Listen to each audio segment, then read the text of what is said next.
এছাড়াও পবিত্র কোরআনে বলা হয়েছে, সূরা রদ অধ্যায় নম্বর 13 আয়াত নম্বর 38 বলা হয়েছে, লিকুল্লি আজলিন কিতাব, প্রত্যেক যুগেই আমি কিতাব প্রেরণ করেছি, ওহী নাজিল করা হয়েছে। পবিত্র কোরআনে এরকম 4টা আসমানি কিতাবের নাম উল্লেখ করা হয়েছে, তাওরাত, জাবুর, ইনজিল এবং কোরআন। তাওরাত হলো সেই ওহী আসমানি কিতাব যেটা নাজিল হয়েছিল নবী মুসা আলাইহিস সালামের উপর। জাবুর হলো সেই আসমানি কিতাব যেটা নাজিল হয়েছিল নবী দাউদ আলাইহিস সালামের উপর।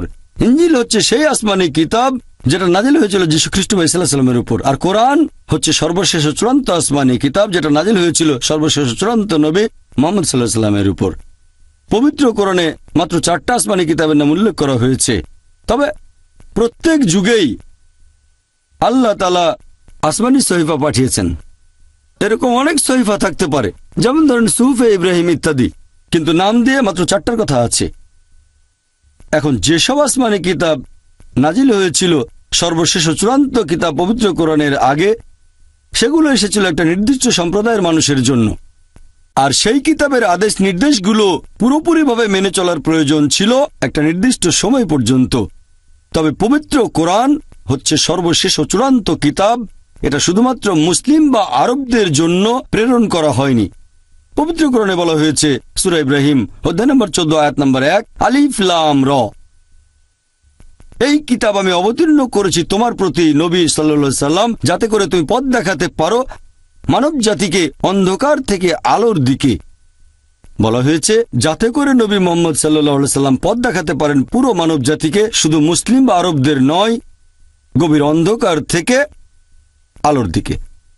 কোরআন আরো বলছে, সূরা ইব্রাহিম অধ্যায় নম্বর 14 আয়াত নম্বর 52, এটা মানুষের জন্য একটা বার্তা, যেন এটা দ্বারা তারা সতর্ক হয়ে যায় এবং জানতে পারে যে তিনি একমাত্র উপাস্য, যাতে বোধ শক্তি সম্পন্নরা উপদেশ গ্রহণ করে।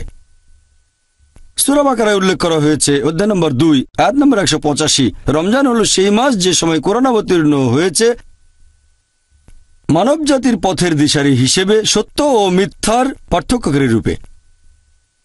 এরপর পবিত্র কোরআনে সূরা জুমার অধ্যায় নম্বর 39 আয়াত নম্বর 41, আমি অবতীর্ণ করেছি তোমার প্রতি নবী সাল্লাল্লাহু আলাইহি সাল্লাম সত্য সহ কিতাব, মানুষ জাতিকে পথ দেখানোর জন্য। এখানে শুধু মুসলিম বা আরবদের পথ দেখানোর কথা বলা হয়নি, পথ দেখাতে হবে পুরো মানব জাতিকে।